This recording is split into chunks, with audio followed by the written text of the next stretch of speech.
I grew up in mainland China. Guzheng, a traditional Chinese instrument. Chinese calligraphy. Basketball.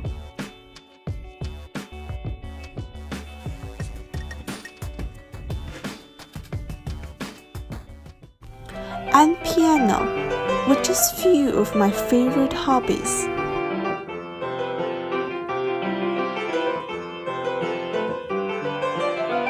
Later, at the age of 15, I chose to come to Canada for high school to broaden my horizons. In the past 3 years, I have been dedicated in helping children and those that are in need. I volunteered with the food bank on Halloween for non-perishable food items 3 years in a row. I also put a lot of focus on children's education. I know that if there is single most important thing that transformed my life is education. My participation in the Reading Buddy program in the local library has benefited many individuals in my community as I assist and help elementary school students improve their reading skills.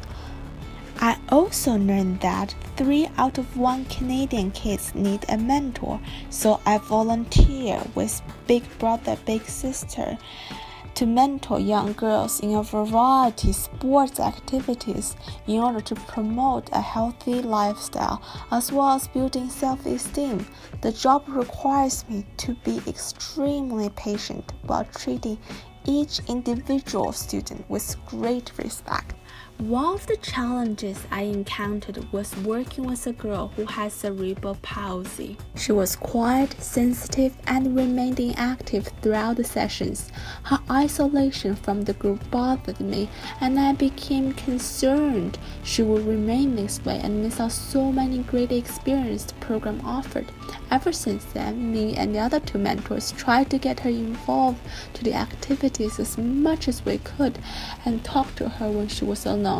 So gradually we opened her up and she began to participate in the discussions and be active in games, and a smile almost never left her face.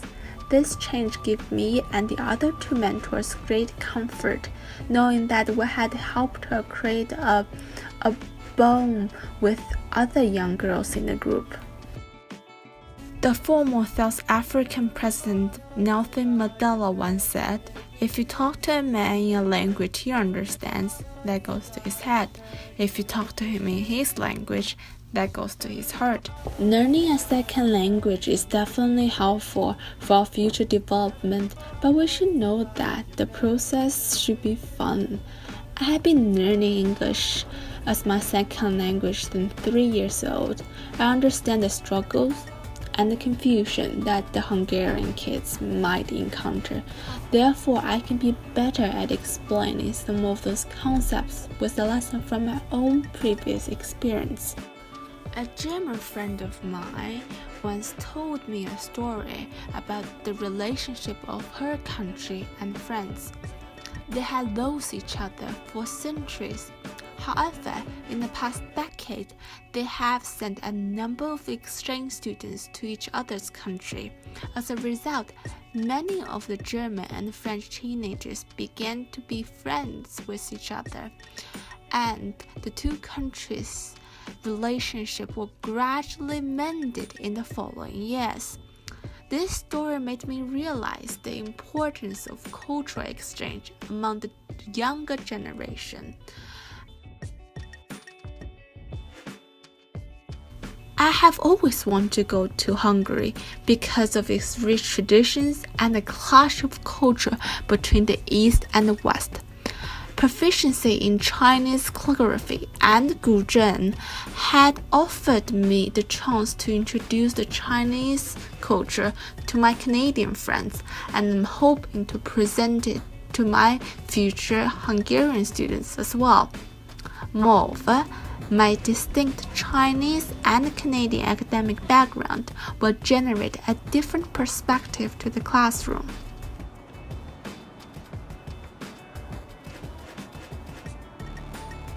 Now I'm asking for your help. This opportunity will help me to contribute, to give back, and most importantly, you will allow me to do what I love. Thank you so much for watching, and I hope to see you all soon.